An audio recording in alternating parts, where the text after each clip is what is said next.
Hey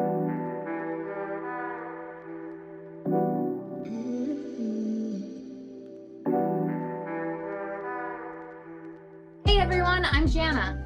And I'm Carol. And this is the Real Talk Recreation Therapy Podcast. On this podcast, we talk about real experiences and real research that back up the use of recreation therapy as a method of treatment for a variety of populations. We try to keep it real as we address concerns and successes that we and other recreation therapists have had as we all navigate this awesome career field. We don't have it all figured out, but one thing we know for sure is everything gets a lot easier when you can talk it out with a friend.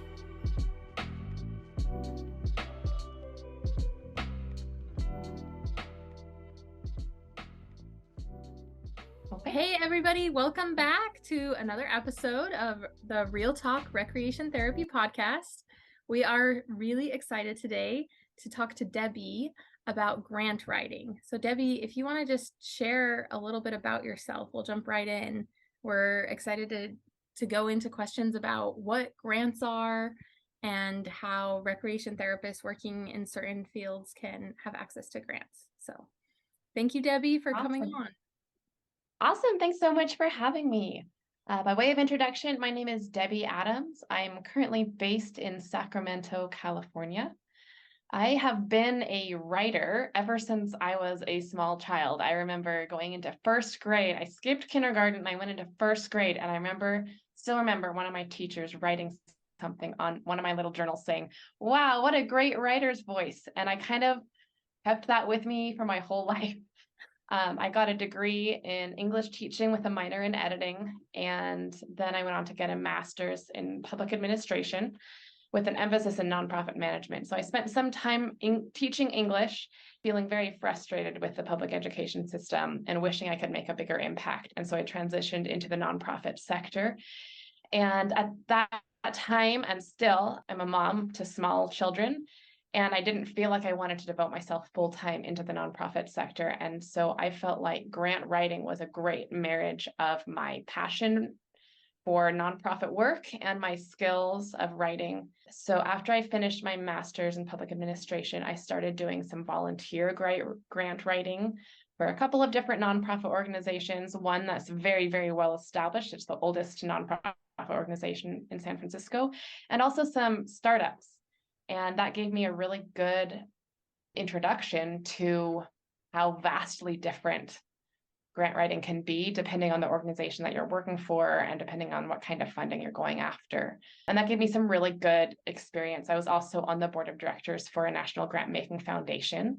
And that was a startup. And that was also some really excellent experience, a really good learning opportunity to learn about how to give out funds from the foundation and what it might look like to be trying to get rid of some money. After those volunteer experiences ended, I started working for a for-profit company that contracts with dozens of different nonprofit organizations around the United States.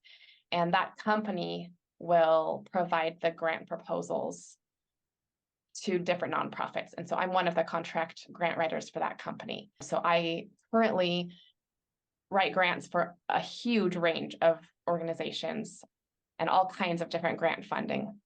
Oh my goodness, I'm so excited to talk to you about this. It sounds like you're just gonna have so many good answers for us for all of these questions. That's really cool that you kind of got experience in a whole bunch of everything. That's really awesome that you were able to find it. And yeah, that's an amazing, combination of your skills and passions to come together for grant writing. So that's great. Yeah. I'm really excited.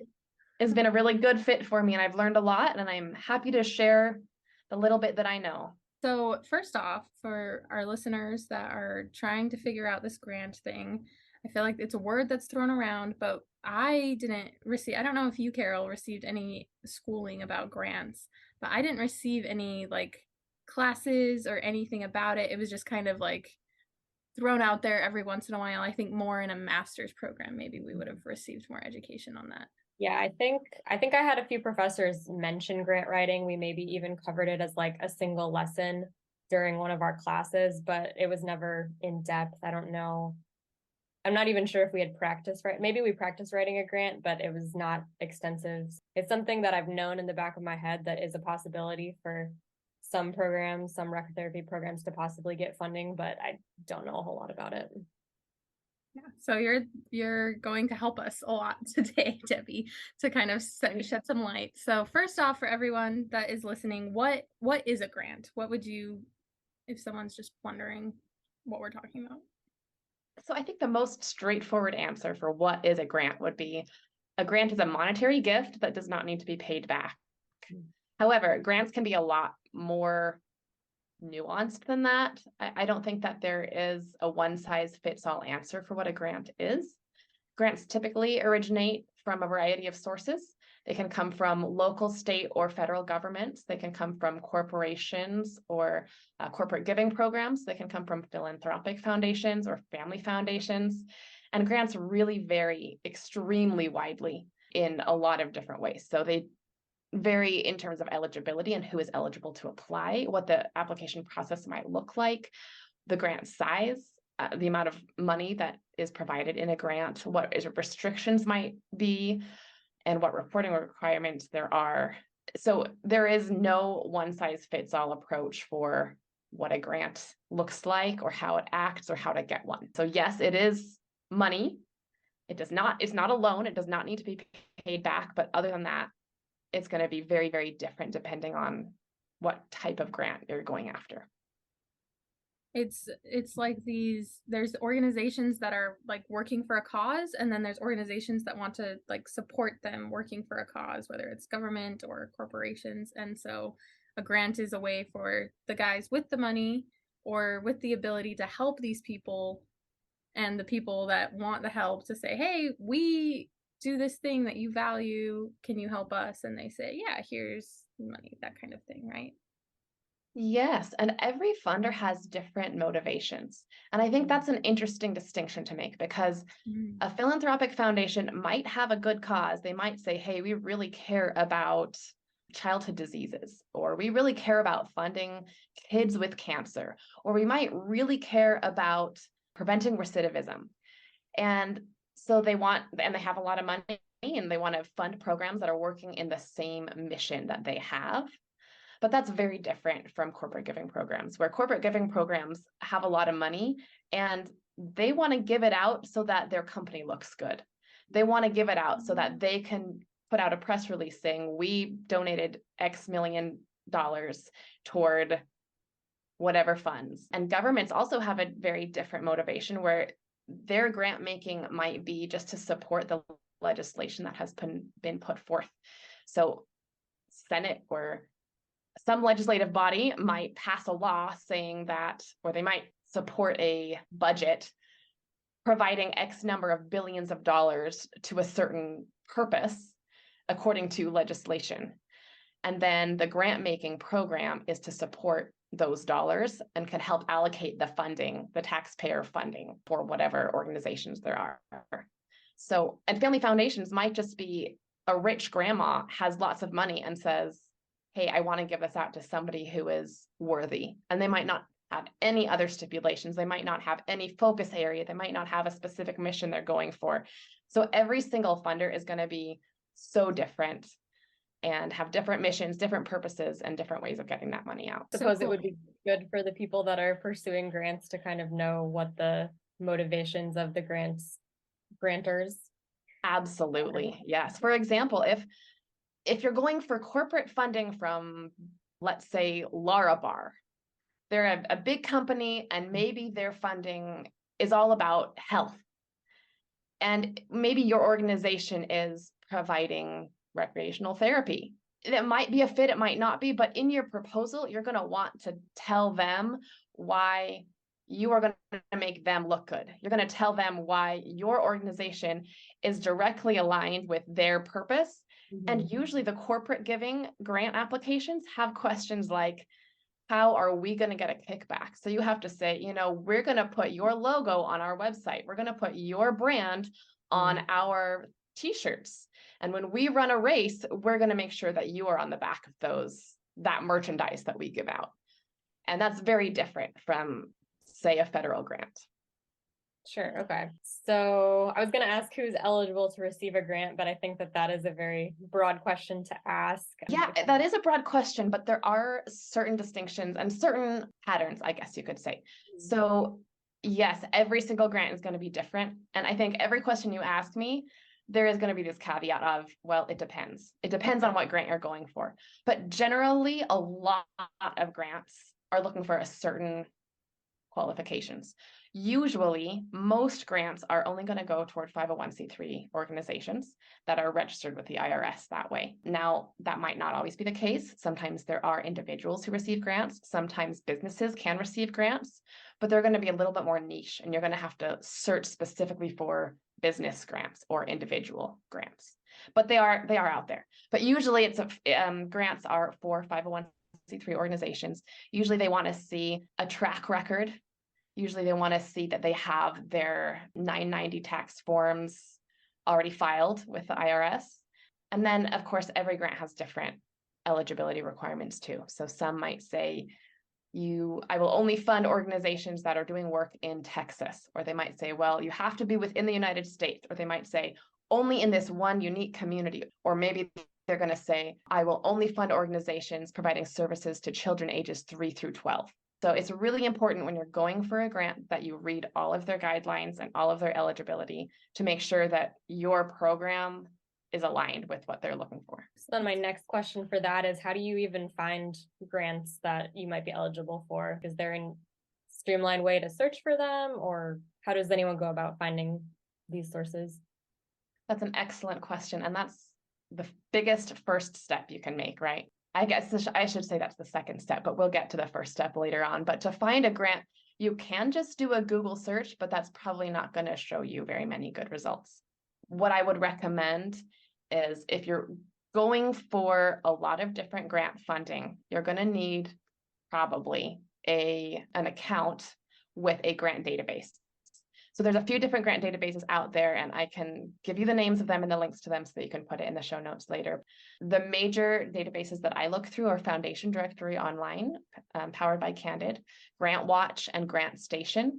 Now, these databases will pull all of the foundation, corporate, federal, state, local grants opportunities into one giant database, and you can use filters like what your location is, what your mission is, what your population served is. If you're looking for capital funding, or if you're looking for program funding, or if you're looking for operational funding, and you can create this filtered search in those databases to find the opportunities that are the best match for you.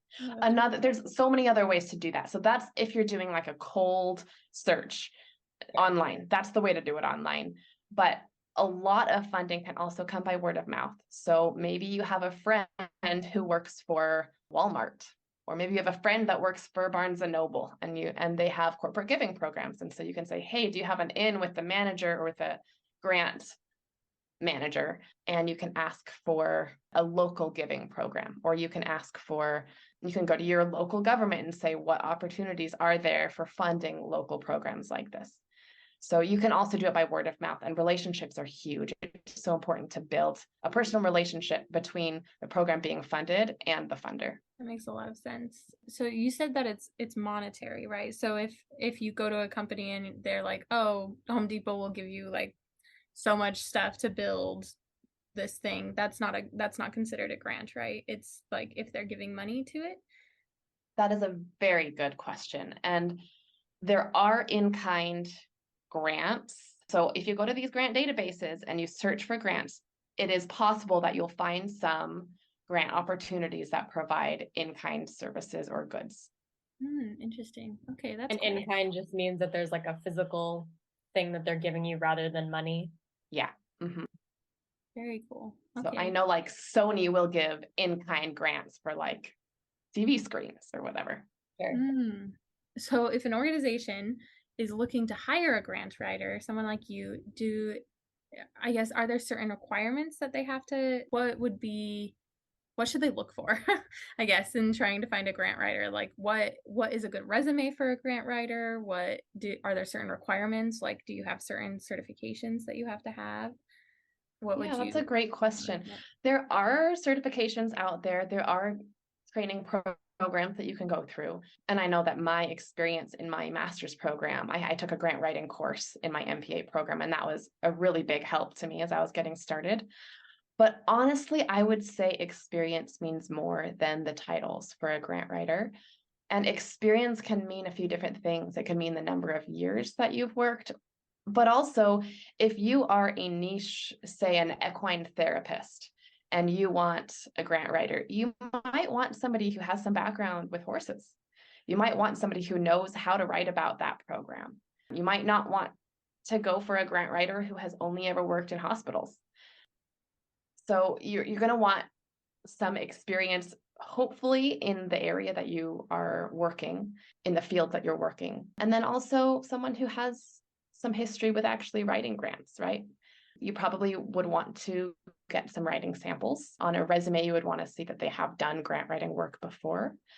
I looked up grant success rates, and I will say I don't recommend using a success rate necessarily as your qualifier for a grant writer. The numbers that I found were all over the board. So one source that I found said that a success rate for a grant writer looking for new grants that an organization has never applied for before, a decent success rate is 30 to 40% for new grants, and 80% success rate if it's an existing grant or for a program that already exists and they're just expanding. But another source that I found said that the average national success rate for grant writers is 10%. And if there's a grant writer with a 20 to 30% success rate, that's really high. So I wouldn't look for that number. And we'll get into more later on why the success rate doesn't really reflect on the grant writer's quality. That makes sense. Yeah, it sounds like, yeah, it's another one of those nuances. Like it's all over the place. What are they writing for? What are they finding? I'm excited to hear more about that. So what do you, I guess, walk us through your process. Like what do you as a grant writer do? What's kind of your daily process, I guess, with these 501(c)s that you're working with? Yeah, so I will back up just a little bit before I will sign a contract with anybody. That first absolute necessary initial step to take before starting to write a grant for anyone. So you have to make sure the organization is grant ready. And that was a mistake that I made early on in my volunteering, where I was working with startups and trying to find grant funding for them, and they were not ready to get grants. So there is the eligibility piece where maybe they need to have their 501(c)(3) determination letter, yes.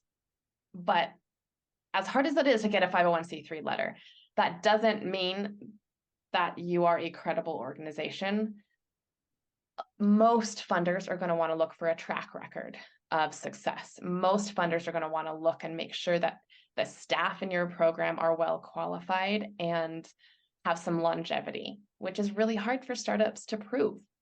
But I would say that in order to be grant ready, an organization has to have all their ducks in a row. They have to have all their paperwork filed. They have to have that 501(c)(3) letter. They have to have their 990s filed. They have to have their staff in place. They have to have a plan for sustainability.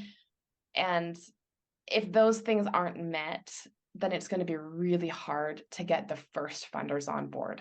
And so you might need to look at other funding sources first so that you can get some success under your belt, so that you have some funding. And funders do not like to fund programs if they know they're the only person funding them, because they're going to say, well, as soon as I stop funding you, you're going to fail. And I don't want that on my record. So it can be really good to get a pretty robust fundraising program together already, or have some local funders or fundraising events, other sources of income that are going to be sustainable before you even start thinking about writing grant applications. So that's the very first step. To me, that sounds like the first year of your program, you're probably not looking for a grant. Is that kind of what you're saying? Like maybe give it like a year, or is it probably just nuanced depending on the company and what they're doing?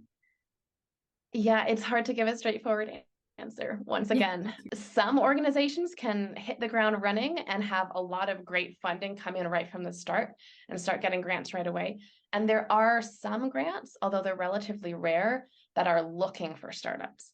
So it is possible, but that's a very small minority of grants, and they're pretty risky endeavors for funders. So I wouldn't give a blanket length of time that an organization has to be running in order to start getting grants, but I will say they have to be a worthy investment for most funders. Yeah, Sure. that makes sense. This is kind of veering off of topic for a second, but is it possible for individuals working for an organization to write a grant or to get a grant, maybe just for a specific program within their organization? So like Yes. maybe they're not working for a nonprofit. Like let's say you're working for a hospital as a recreational therapist and you're looking to get funding to be able to buy like adaptive sports chairs for a wheelchair basketball program. Is it possible for individuals to apply for grants like that? If you're applying for a specific program, it would probably be an application under that program umbrella rather than an individual. Sure. I have seen some grants for individuals. Like if you are a wheelchair bound person, you can apply to get an individual grant for an adaptive chair. Sure. But if it's going to be used for other people in a program, then you would probably apply under the program umbrella. And yes, your specific example might actually qualify as a 501c3 because a lot of hospitals are nonprofit hospitals. Sure. Does that answer your question? Yeah, it does. I'm just thinking of scenarios that are more relevant to recreational therapists where a lot of us are, I mean, there are quite a few recreational therapists working for nonprofits, but there are also a lot of recreational therapists just working in like a hospital or a nursing home or wherever and trying to get funding for different equipment that their program maybe doesn't have a budget for, or I don't know. Would you say that's correct, Jenna?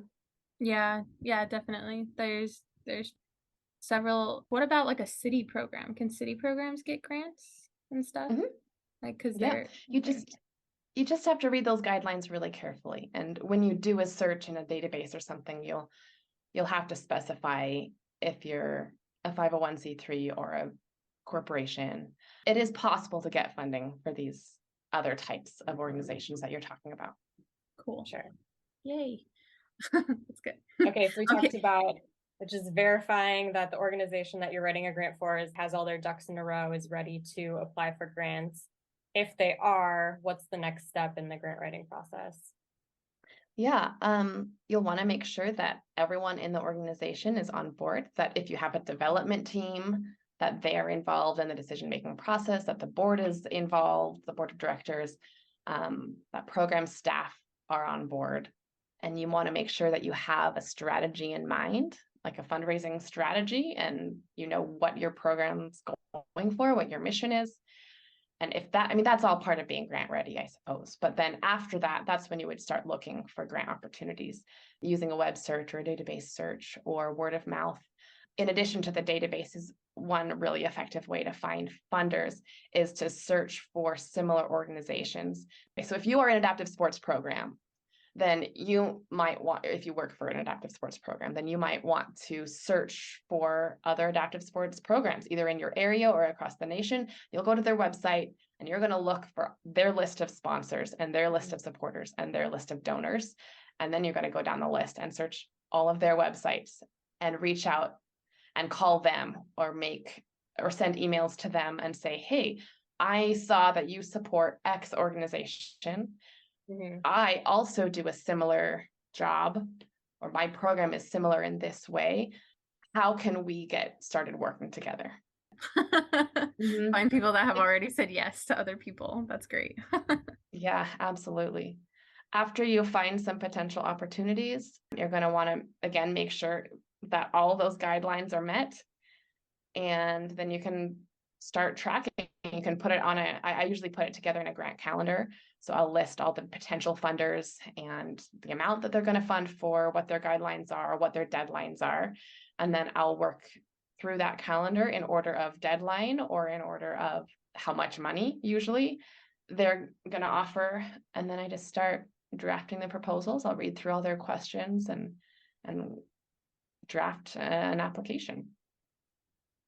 So you, as a grant writer, probably have to know like a ton of details about these organizations when you're working with them, right? Like you've got to know them super well so that you can answer all the nuanced questions that each different organization might ask, so that you can put this proposal together. Will they have, like you're saying, like the application, they have specific questions? Is there generally an outline that most organizations will have? This is what I want you to submit to me? Or is there nuance in that too, where you kind of just write a summary about what the organization is? Yeah, again, it varies widely what all the application requirements are. You can kind of think of it as college applications. Every college application has different questions on it, right? Some require 7 essays, and you're just tearing your eyeballs out writing 7 essays. And some just say, okay, what's your name? And that's it, or some you just have to register for, and that's all. So grants are very similar, where you don't always know what you're going to get into, but most standard applications, I would say, do want to know your mission, your vision statement. They want to know what your organization history is, what your program purpose is, what your outcomes are, and a lot of the time what your program staff are and what their backgrounds are, what their credibility is. A lot of them ask for your other funding sources. So those are some of the common application questions. And when I think of grants, I guess I've often thought of this organization wants to get a grant, but the way you're describing it is maybe the best way is you're applying for a bunch of them. It's like college applications. You apply for a bunch and hope that you get some of them. So if you're starting on this process, maybe it's not best to just have this one organization with this one grant in mind, but to have the ability and willingness to be able to send out a bunch, so that hopefully higher likelihood that you can get some support. Absolutely. And if you're going with that success rate that I saw that quoted as 10% of grants are awarded, then in order to get one grant, you might need to do 10 applications, or sometimes 20, and it's never a guarantee. And maybe one application will give you $15,000, but maybe your program costs $100,000. And so where's the rest of it going to come from? So you definitely need to diversify. Okay, so you've written the grant, you've sent it out to the companies, and then what comes next after that? What do the funders do? And how does that work? So once again, every process is going to be a little bit different. Some will get back to you within 4 weeks and say, congratulations, you've been funded, here's your check. And some might have a 2-step application process, and they have so many applicants that they say, well, send in a basic application first, and then we'll screen for all the organizations we're actually interested in. And then we will get back to you and say, congratulations, you are now eligible to complete a full application. And then you have 20 more essays to write. And so it might be that long. Sometimes a funder will conduct a site visit and will go to your program location and tour it, see what it's like. Sometimes they take 6 months or even a year to get back to you. And that's another reason you need to apply for so many different opportunities, because you might apply for one and you think you're a perfect fit, but you don't hear back for a year. And meanwhile, you've got bills to pay. Usually at some point, they will get back to you and say either congratulations or I'm so sorry. Sometimes they will give you feedback like, this is why you didn't get the award, but you can apply again next year. And these are some things you might consider to improve your application. Sometimes they never get back to you at all, and you just wait forever and you never know if they even received your application. Oh my gosh, that sounds so frustrating. Put on all this work and then you don't hear from them, but I'm sure they're very busy too, but I'm sure that's very frustrating. And then after, again, things vary in terms of what happens once you get the money. So some will have very strict reporting requirements. Federal government has pretty strict reporting requirements where you have to submit reports every so often with like, these are the number of people that you served, and these are the outcomes, and this is the statistics and the percentages of health outcomes improved. And some organizations will say, please give us a testimonial. And some people will say, just take their money and that's it. You don't need to report, but those are pretty rare. So like a needle in a haystack.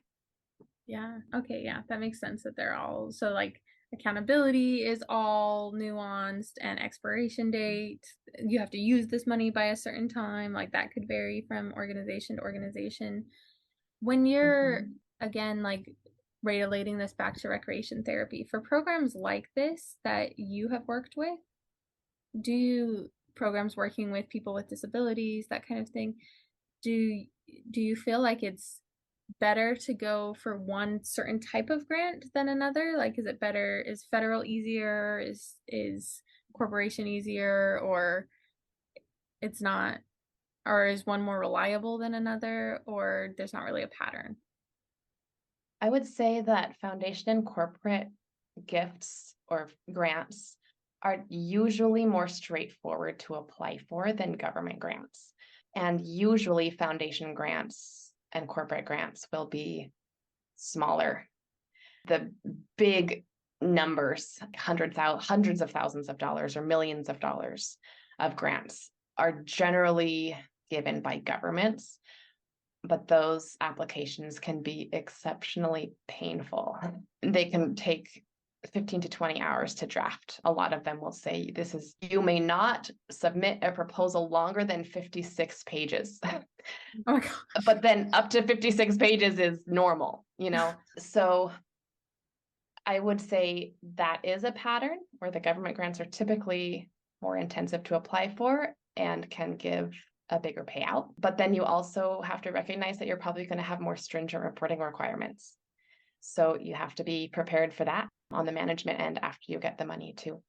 And sometimes foundations are really intensive processes to apply for also. But again, usually the larger the dollar amount, the harder the application process is. And the smaller the dollar amount, the easier the application process is. So let's say that you are new to this grant writing process. Maybe you aren't able to hire a grant writer. Are there any resources available for someone who's just looking to find funding for a smaller program? Yes, absolutely. And again, I can send you links and titles of different programs so that you can that would be great. Show notes. But there are so many different organizations out there willing to train you in grant writing. And as soon as you start Googling them, then all of your social media feeds are going to give you these targeted ads, but there are plenty of, and some of them will be more credible than others. But I will say Candid has some great resources and courses on specific grant writing topics. Grant Station and Funding for Good are also credible organizations that I go to for my professional development. The company that I work for, Ascend Nonprofit and Business Solutions, also offers a grant writing course. I have not taken that course, but I assume it's great because the founder of our company is great. Yeah, there's a lot out there. And there's definitely a lot of blogs out there that you can look up and podcasts. So there's a lot of free resources and a lot of paid resources too. So if you're listening to this and you're wondering where to get these resources, if you go to realtalkrecreationtherapy.com and click the podcast tab, we will have all of these under our show notes for this episode. So if you're listening, don't feel like you have to stop driving to write these things down. We will have them all written out for you in our show notes. So come and you guys can check that out. So back on the topic of someone new to grant writing, what are some common mistakes that people tend to make when they're first starting to write a grant, things to avoid? That is a great question. I'm going to split this answer into two different categories. One is mistakes you might make as a writer, and two is myths about grant writing in general. So I'll start out with those myths.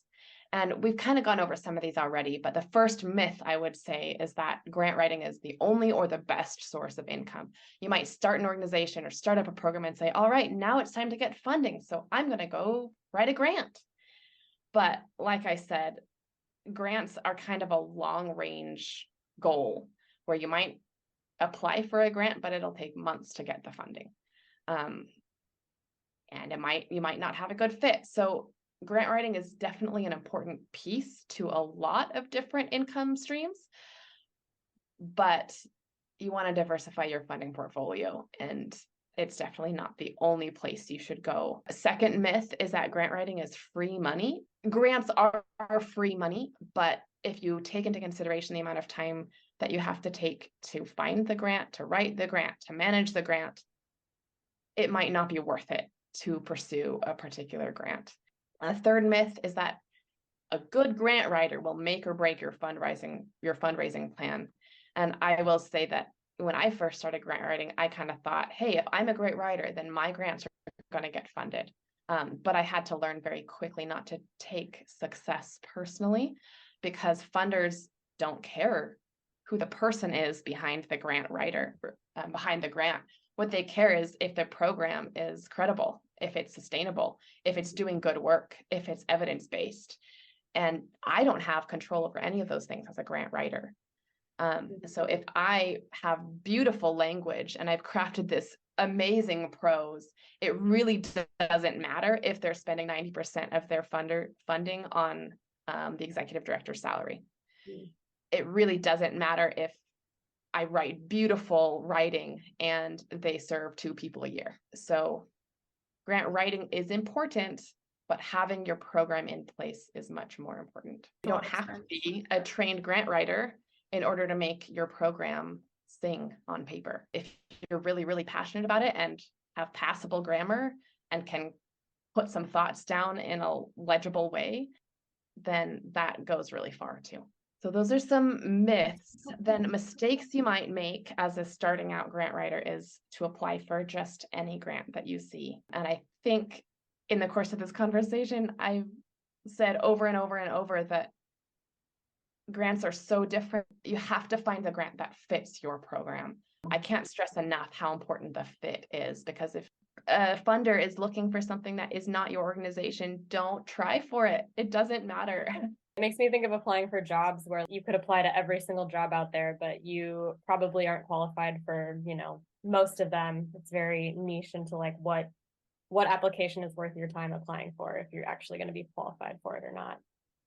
That is 100% true. Yeah, it's very much like applying for jobs. And similar to that, it's really easy for grant writers to get into a rut of answering the same questions and copying and pasting from one grant to another without actually reading the grant guidelines.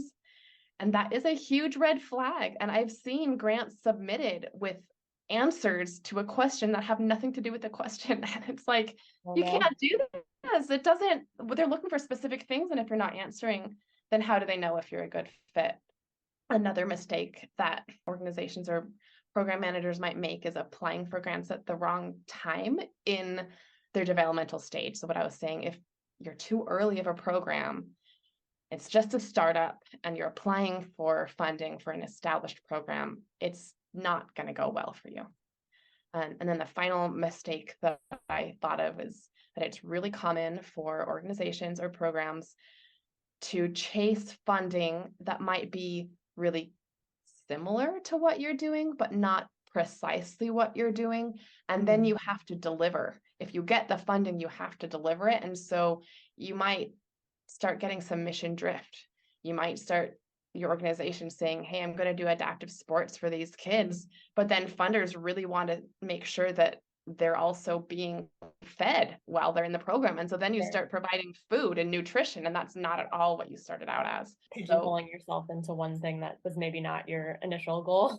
Exactly. So it's just so important to find the right fit again and to stick with that fit and not get distracted by the allure of other funding. How long does it typically take you to write a grant when you find one that works well for whatever organization you're working for?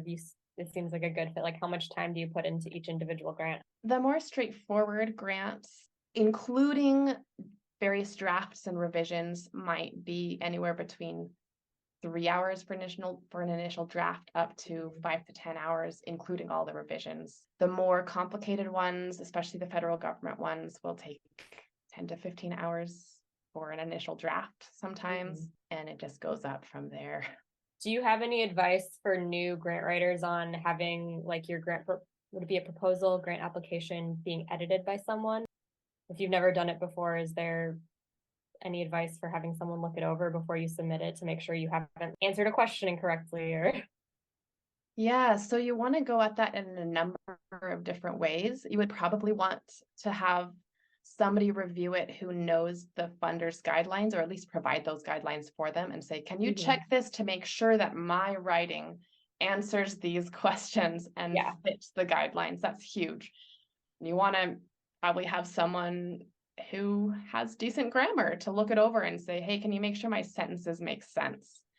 And that's different than, do my responses answer the questions and fit the guidelines? And then a third way to review it would be somebody who is really, really familiar with the program to read through it and say, are we sure that this is all true? And is this actually the impact we're making? Okay, so I work for a company called Ascend Nonprofit Business Solutions. And it is a company based in San Antonio, Texas, but we contract with nonprofits around the United States. And we also contract with businesses. So there's a wide range of clients that we work for and a wide range of different types of funding that we go for. So this company writes grants for nonprofits, businesses. So if you are looking for a grant writer and you, like me, are like, wow, Debbie knows everything, then you can go to Ascend and find them, and you can hire one of these grant writers, or you can talk to them about contracting with them.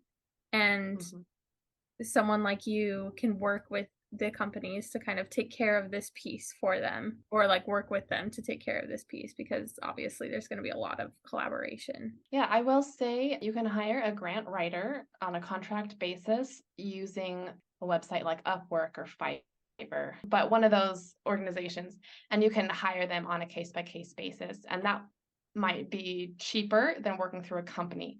But if you're going to talk with a company like Ascend NBS, the one that I work for, you're going to pay a higher rate, and you're going to be paying for the experience of a whole team of staff writers, of grant writers. So you're not going to get just one grant writer with us, but we all review each other's work and we all have a lot of experience. It kind of depends on what you're going for and what level your program's at, what kind of funding your program already has. Yeah, it would be different if you were an individual just looking for a little bit of funding to buy equipment versus like an entire nonprofit organization that's looking to start an entire program, for whether or not you're going to hire you from working for a company or finding someone who's just doing freelance type work. Exactly. That makes a lot of sense. If someone wanted to become one of your clients, how would they, or a client of Ascend, how would they go about doing that? Yeah, you could go to the Ascend website, and again, I'll send you that link so that you can put it in the show notes. And then there's a little button that you can click, talk to them about making a contract. I can give my personal information too. I'm currently at capacity, so I can't take on individual clients myself. But if you wanted me to point you in the right direction, then I could try to do that. Yeah, that'd be great. We'll put that up there on the show notes too. If someone is like, okay, I just want to get more information or find someone that you'd recommend, that would be great. And then as we're wrapping up, you have obviously worked with lots of really cool nonprofit groups. We love to share resources with recreation therapists if they're looking for cool resources or groups that are kind of doing the same sort of things we are, or that they could point their clients towards. Are there any resources or groups that you want to promote, to tell us about, to tell people to go check out? I think I've mentioned the ones that I use the most heavily already. I don't have a personal brand to promote. I don't have a book that I wrote that everyone should buy or anything. I can certainly share a couple of books that have been helpful to me in terms of how to write a grant. And then I will send along the links to the websites I talked about that have some good blogs and some good training courses. Yeah, that would be great. We would love to put that on our show notes. Jana, are there any other questions that you have? No, but seriously, thank you so much. I learned so much in this conversation about grants, and I'm really excited to share this with people that have questions. I loved your myth debunking section, because I really did like have so many of these myths in my head, like grant is free money. I feel like that is like the big thing that I heard, but then hearing you talk about how extensive your process is, it really is like a commitment to like anything else, like a commitment to figure out, is this the right step for me? But also I feel a lot more capable of finding grants and searching them out. It feels less daunting and more understood. So thank you so much for that. Awesome. I'm glad to hear it. I guess I just wanted to say in the show notes, I'm going to see if I can find any grants that already exist for people in the realm of recreational therapy and adaptive sports. If I'm successful in finding them, I'll put some links to those on the show notes. So if any recreational therapists are looking at grants that might possibly be a good fit for some of their programs, maybe that would be a helpful resource for you. Otherwise, thank you again so much, Debbie, for sharing your expertise with us. Yeah, I think that's it. Thank you so much for having me. I've enjoyed it. Thanks, guys. We'll see you next time. All right, everybody. As always, thank you so much for listening to another episode of Real Talk Recreation Therapy. If you're looking for some of the information that we talked about today, you can find it on our show notes at www.realtalkrecreationtherapy.com. And if you enjoyed this episode and some of the other episodes we put out, we would love to have you like, follow, subscribe, rate, and review our podcast on whatever podcast platform you listen to us on. Thank you so much for your support, and we hope you'll join us for the next episode. Bye!